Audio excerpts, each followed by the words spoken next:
welcome to Chained Opinion. Today we're going to be looking very closely at what's happening right now with this proposed 30-day ceasefire between Russia and Ukraine. And our goal is to really break down what we know so far on this Thursday, March 13th, 2025, and try to give you a really clear understanding of all the different perspectives on this whole situation. It's definitely a fast-moving situation, that's for sure. I mean, things are changing by the hour, it seems. And as we're recording this, it really seems like the key players here are Russia with Vladimir Putin, Ukraine with Volodymyr Zelenskyy, and of course the U.S. with President Trump very much in the mix. So we know Ukraine has agreed to this pause in the fighting. So today we're going to be focusing on Russia's response to the proposal, and then we'll dig into all the different viewpoints on how this might or might not actually work. Right. So let's jump right into it then. What about Putin's first public comments on this proposal from the U.S.? It seems like he started by offering, quote, words of gratitude, end quote, to a few world leaders. We're talking President Trump, India's Prime Minister Modi, and he also gave a nod to the leaders of China, Brazil, and South Africa for their efforts in trying to de-escalate things and prevent more people from being killed. So what do you think we should make of this initial gesture? Well, the thing that stands out to me is that very specific group of leaders he chose to mention. It makes me think that Putin might be trying to frame this not just as a U.S.-Russia thing or even a U.S.-Ukraine thing, but as an issue with wider global consequences, and maybe he wants those specific countries involved in any kind of final peace agreement, you know? It might be a subtle thing, but it could be a really important move by Putin to control how the world sees all this. Interesting. And then he goes on to say that Russia is for the proposed cessation of hostilities, but then he throws in that there are nuances and serious questions about how it would actually work in practice.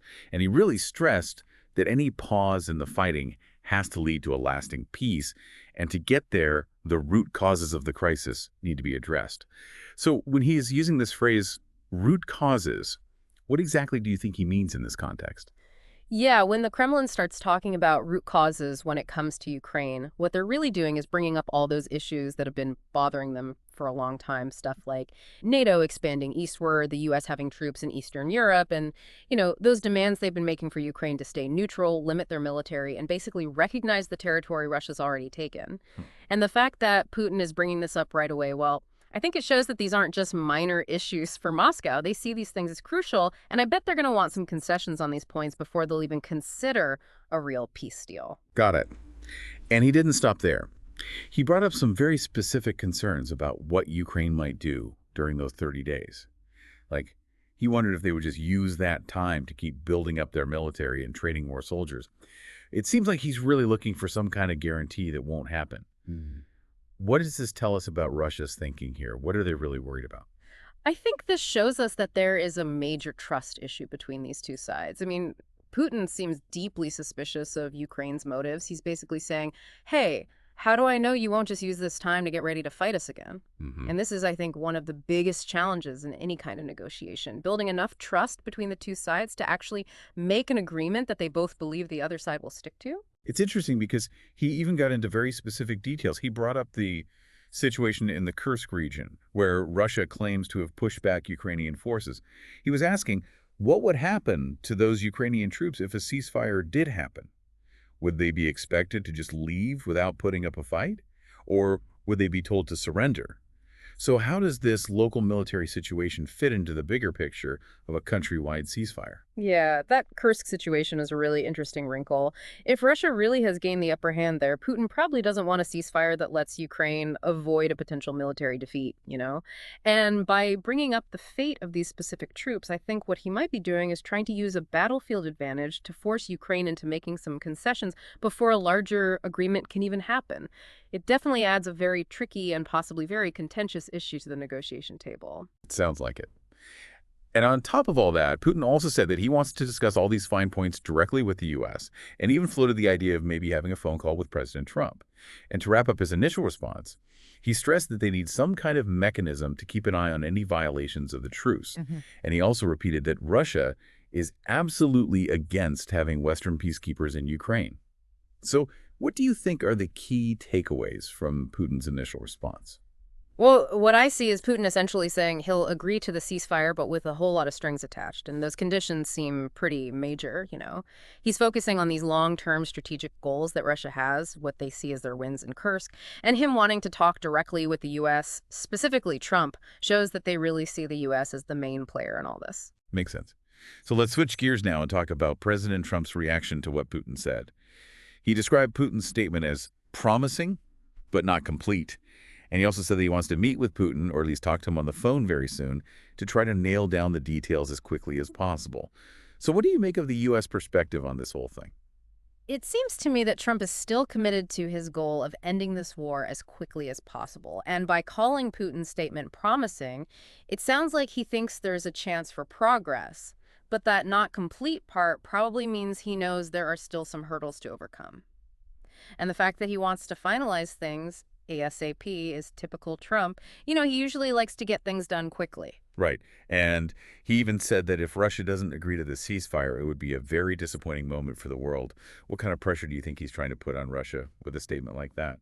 Well, by making it about the whole world being disappointed, I think he's putting some diplomatic pressure on Russia, right? It's like he's trying to appeal to their sense of global responsibility. And I think it's also a way to shape public opinion, maybe even give himself more leverage when he's dealing with Putin directly. Oh, that's a good point. He also mentioned that there are already talks happening between U.S. and Russian negotiators, and that his special envoy, Steve Witkoff, has been in Moscow meeting with Putin. So why do you think all this behind-the-scenes diplomacy is so important?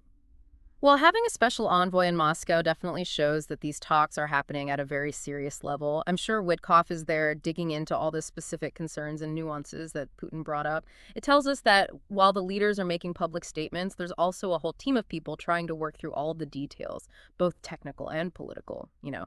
Yeah, that makes sense. And then lastly, Trump made it clear that he's not ruling out more sanctions on Russia if they don't play ball. He mentioned that the U.S. has the power to cause some serious financial damage, but that peace is really what they want.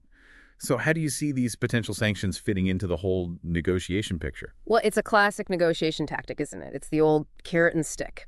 He's offering peace as the positive outcome, but reminding Russia about those sanctions. It's a way of showing that there will be a price to pay if they don't cooperate. So we've got Putin basically saying yes, but with a lot of conditions, and Trump pushing for a fast resolution and not so subtly hinting at what might happen if it doesn't work out. But what about Zelenskyy?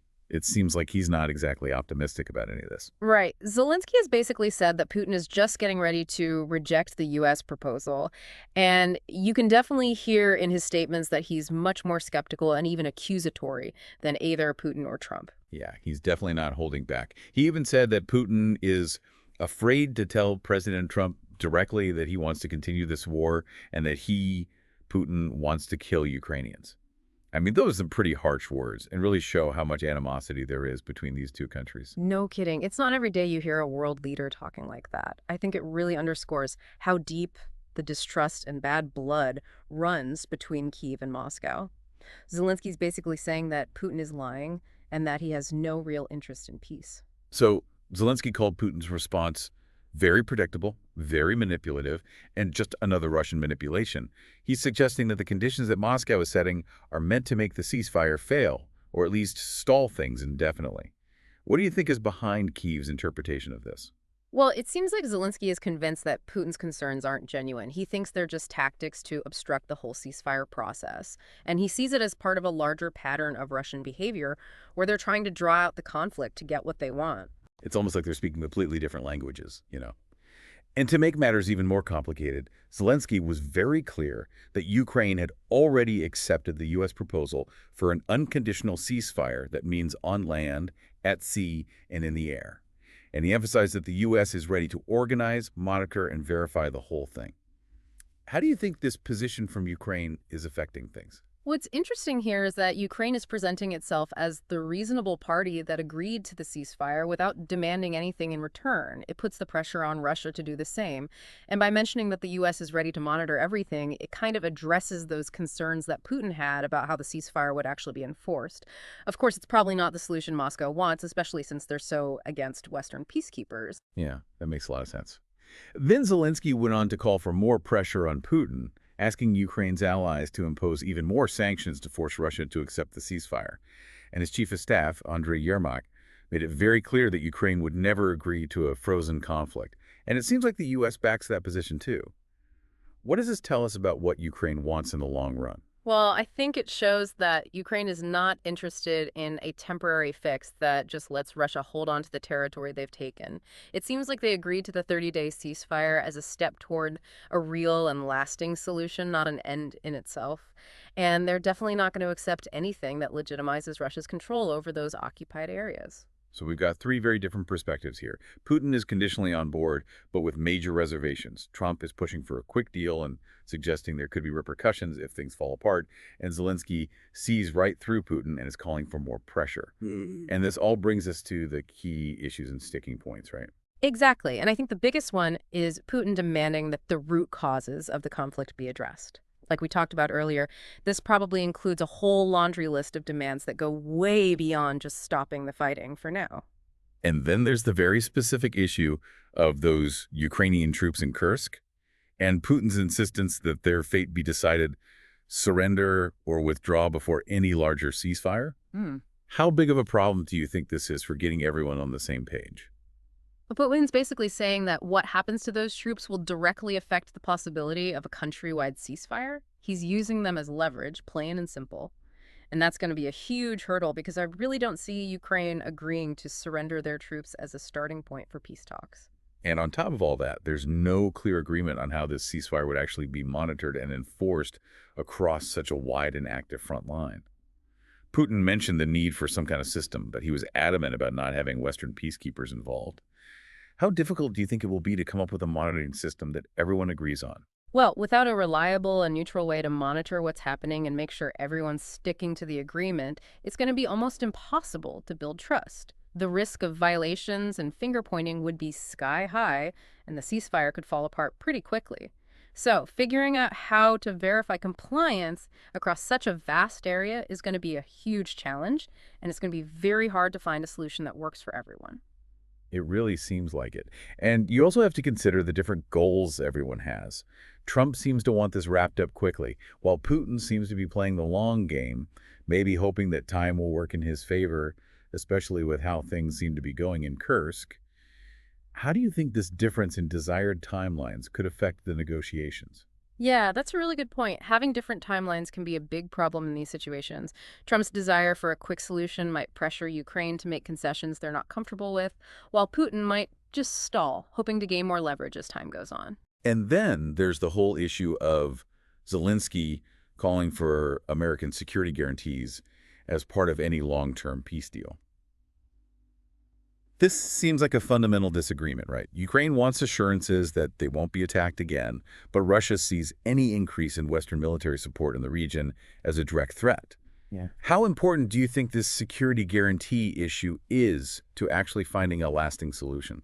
It's absolutely crucial. I mean, Ukraine has every right to want to feel safe and secure, but finding a way to give them those guarantees without Russia seeing it as a provocation is going to be incredibly difficult. It's one of the biggest challenges for anyone trying to create a lasting peace in the region. Yeah, for sure. And it's important to remember that all this diplomatic back and forth is happening against the backdrop of an active war, right? We've got reports, though we can't independently verify them, that Russian forces have pushed Ukrainian troops out of Sudzha, which is supposedly the largest town in the Kursk region of Russia. How do you think these battlefield developments, if they're true, might be influencing the negotiations? Well, any gains that Russia makes on the ground, like what's happening in Sudzha, are going to boost Putin's confidence and give him more leverage in the talks. That's just the reality of these situations. What happens on the battlefield can have a huge impact on diplomacy.